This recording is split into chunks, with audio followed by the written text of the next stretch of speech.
Manipurda separate administration ani thokpo oithokloi tongada miyamna thazabiganu haina Union Home Minister Amit Sahana miyamgi mafamda thazaba pirakre haina nupi kaithal sinfam amade saktam kanba lupki President Khetremiyum Santina phongtokre wafam asi lamdam masida hojik oiriba tangdu leitadaba sigi matangda Governor da pangthokhiba Union Home Minister Amit Saha, BJP spokesperson Sambit Patra amadi Union Minister of State for Home Nityanan Raiga nupi organization taret amadi Khwairamban Kaithal ahumgi mioisanga unaduna wari sanakhiba adugi matangda phongdokhibani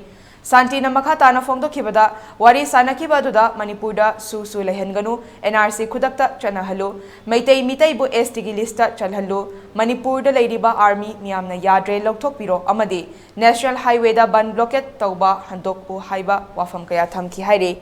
masigi matangda Amit Sahana phongdoklambada thogdok asida leikhidraba imung manungda lupa lakh 10 ga loinena thabak ama pigani pochai gi mamal ka hena tanglibasi numit nini gi manungda hantok hangani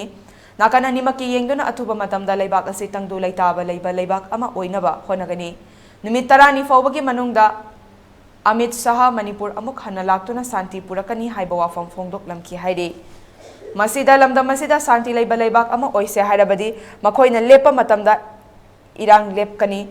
hiram khudingmakta maitai singna handuna lakpani adumakpu chinga tainaba mafam singda yum kai mai thaba amade mihat mipun chathaduna leiraga santi purakpa yadri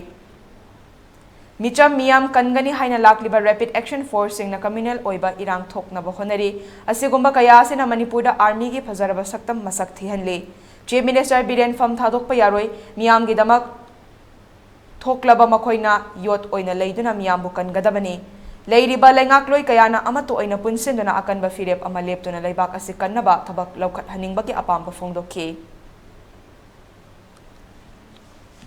kani ena lai ba moina onjal laga akoi da attack to base masima akoi sugya yaro he basima haire aduga mamangda sugi militian da kukina lairi ba sida matam du da ihiba kulai asuk phange kadar asuk lai hai base matam du da pai hiba nungmai sing do moina hujik puthorai ba step par ka si yaubra masi check to biu sibo hai Amit Saha da akoi pende moina puthorai ba nungmai je hauji Indian Army emana war mafam da kap nungmai du ngata pai ra gale ra banina ai khoina nauri ga thengna ba ngamroi masi atuba matam da lokthok biu moi thajadre hai basima haire adu mana hai Amit Saha na hairak base yamna sire nakallanina akoi meitaina yamna sidre kukina yamna sire aduna hojingmak tabat heta loisanabagi wafam sidaida akoi atuba matamda wari sanabagi tungjang jangchale ngarang nungdangdagi mifam phame lupa asibada lupa laktara thaba ama piba si ahamba si waret lore aduga hojing akoi keno da chatkani kangkopi chatkani sorsambur chatkani moi gi seso mayam wari sanaru bini aduga akoi imai bil mayamna economic blockade na maram oraga wari ba mayam singse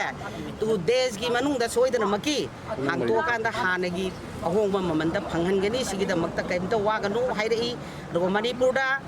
separate administrative ama leiba haibase karimta oiroi da wathabakni sigida makta pungda sangka leibiganu thaja biganu tonga thaja biganu kaita toroi haibase ma haire okay adagi NRC matang se khoina yang kanna haibase NRC se 3 month ki mamangda state government ama sigi ai ba che thoktana haugrabani committee semgrabani aduna Assam Nagaland Manipur mid ki adagi akoi gi khubi ki print tawraga masi chapchana masi thabak lokhatkani haibadugi wafam do thamai